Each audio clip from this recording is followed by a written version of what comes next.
I'm going to give you guys two options, and afterwards, please raise your hand according to what you think happened. The first option being, John described his ideal type and it matches me perfectly. Sounds like the perfect answer. The second option is, John described his ideal type and it matches my best friend Tao's description. Who thinks it's the first one?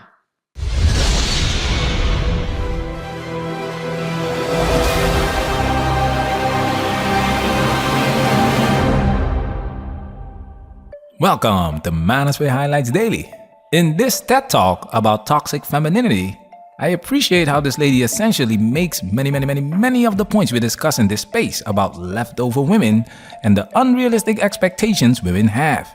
She exposes the double standards without even realizing it.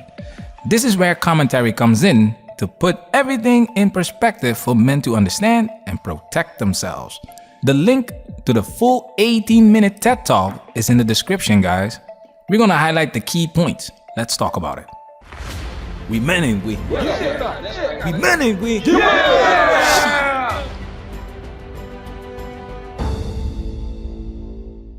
Before we get into the main topic, I would like to bring your attention towards this word, femininity.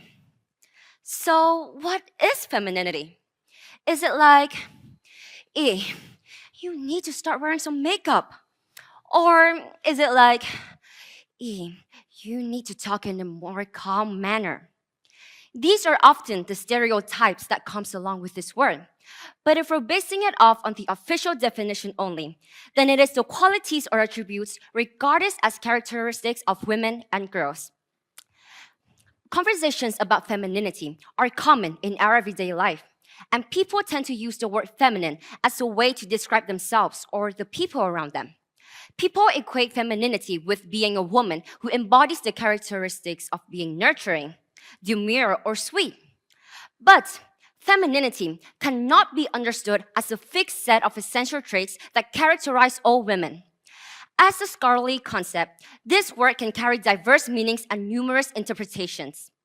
Therefore, though we do have an actual definition of the word, it is up to each individual to decide on how they want to interpret it, or whether they would like to follow these traits or not.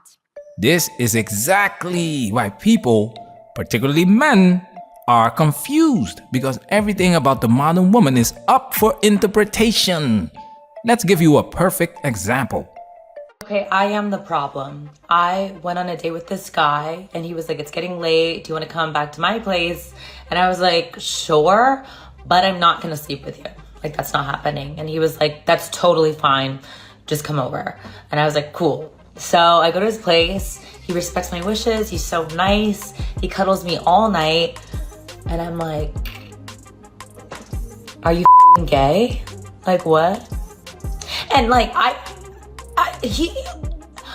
just wanted him to like try, and then for me to be like, no, you know what I mean? I wasn't gonna sleep with him, but I just, now I feel ugly. This is what, This is pure gold. It doesn't get any better than this. The woman says what she wants, the man gives her what she says she wants, and then she gets turned off because the man, respecting her wishes, made her feel undesirable. And they say men are lost. It's clearly not men who are lost. It's how women feel that creates chaos. She cannot rationalize what happened, and to feel better, she goes on TikTok to just run her mouth. Women.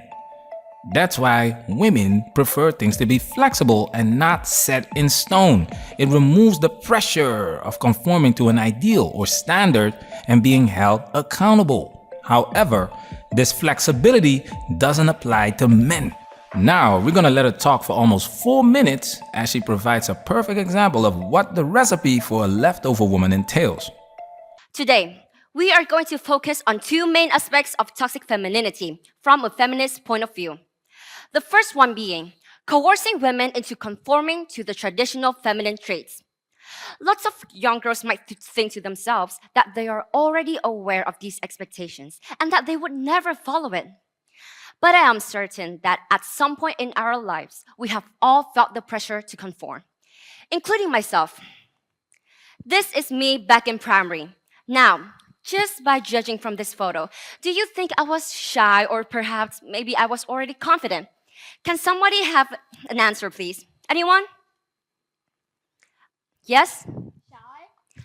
You think I was shy back then? That's very interesting. It may or it may not be a shock to some of you, but I was actually very confident in myself. I was very talkative. I always had something in mind to say. I was not afraid to stand up for myself, hence why I was never really bullied in my life. I've always had a voice, and even from a young age, I was very bold, strong, and assertive. Were there any potential insecurities? The truth is, no. I didn't have any because I was perfectly fine in the way that I looked and in the way that I acted. And this is my best friend, Tao. She is kind hearted, gorgeous, both inside and out. She's empathetic, and she's very feminine. In my opinion, she embraced these traits very gracefully. And though we were the complete opposites, but we were still the bestest of friends. And just like everyone else when I was growing up, I had a crush. A massive one, actually. Let's name him John, shall we? Because I don't personally know anyone named John, so hopefully this will be less awkward.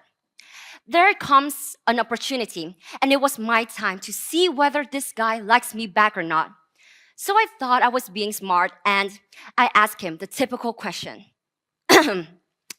John, so what's your ideal type? And I had an answer. But before I reveal it to you, let's have a short quiz time, shall we? I'm going to give you guys two options, and afterwards, please raise your hand according to what you think happened. The first option being, John described his ideal type and it matches me perfectly. Sounds like the perfect answer. The second option is, John described his ideal type and it matches my best friend Tao's description. Who thinks it's the first one? 1, 2. Are you guys serious? Seriously? Fine, who thinks it's the second option then? Yeah, thank you for having so much faith in me. But unfortunately, you guys are correct. If it wasn't obvious enough to you, then John's ideal type was total opposite of me.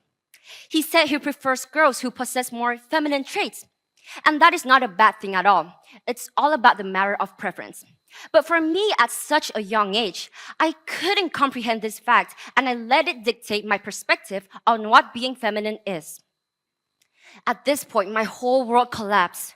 I did shed a few tears then and there, because for the first time in my life, I actually cared about how others perceived me as a girl. She just explained why there are thousands of videos of women crying in their cars because attraction is not a choice. Women cannot force men to want them or to feel attraction for them. And they experience pain because society tells them that femininity is based on whatever they feel works for them. That has never been the concept of femininity. Femininity has always been defined within a patriarchal society. That's why it's not a coincidence that John feels attracted to her feminine friend. However, women don't want to hear what men have to say until they actually want or need something from us. And that's exactly what she did and started crying when she heard the news. At this point, my whole world collapsed. I did shed a few tears then and there, because for the first time in my life, I actually cared about how others perceived me as a girl. The leftover woman has been taught that focusing on her career while in her prime and adopting masculine traits would make her not only attractive in the labor force, but also desirable to high status and high earning men. Unfortunately, they often learn the hard way when they are left behind. Now, pay attention to the double standard. And last but not least, the way I forced myself to lose weight.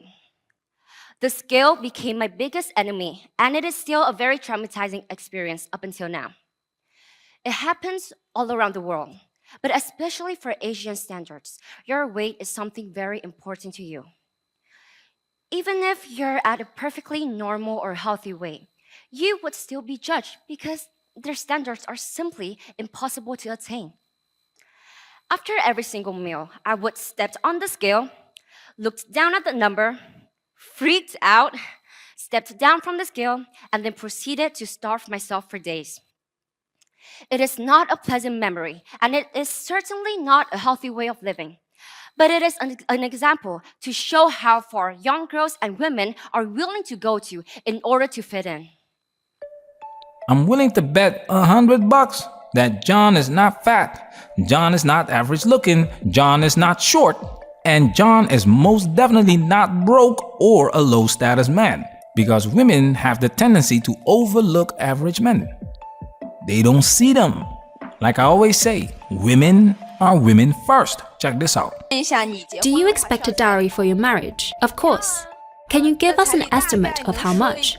I think with my qualifications, it has to be at least 5 million yuan. Could you tell us about your situation? I prefer a man who is 1.8 meters tall, owns a house and a car, and earns 1 million yuan annually. I meant your personal qualifications, not your criteria for a partner. My personal qualifications? I have a bachelor's degree. I'm 170 centimeters tall. I live with my parents and I work as a receptionist with a monthly salary of 3,500 yuan. Everything comes with a price.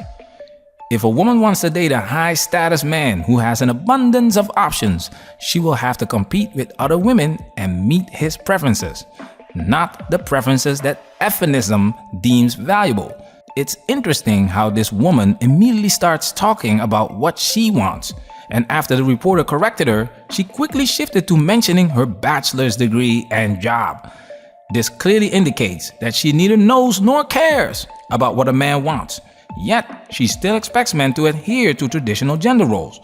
Women have no interest in equality. They have no interest in 50-50, no matter where you are in the world. But women struggle to pay the price of this special treatment, and so they no longer want to be held accountable and do whatever feels good. The main point that I'm trying to make is that a woman can be bold, strong-willed, and confident without being judged for being too much. She should still be considered a proper woman without having to attribute to the traditional feminine traits that she has been given. Because from a feminist point of view, feminism is about encouraging women to take control of their own identity and to not feel ashamed to express who they are as a person. Therefore, regardless of what your intentions are, but coercing women to follow traditional feminine traits is a form of toxic femininity. Keep that same energy when men no longer want to adhere to traditional masculine roles. Now, can I get a drizzle, drizzle? Drizzle, drizzle. Drizzle, drizzle. Drizzle, drizzle. Management, we working. Protect yourself at all times. This video has officially been highlighted.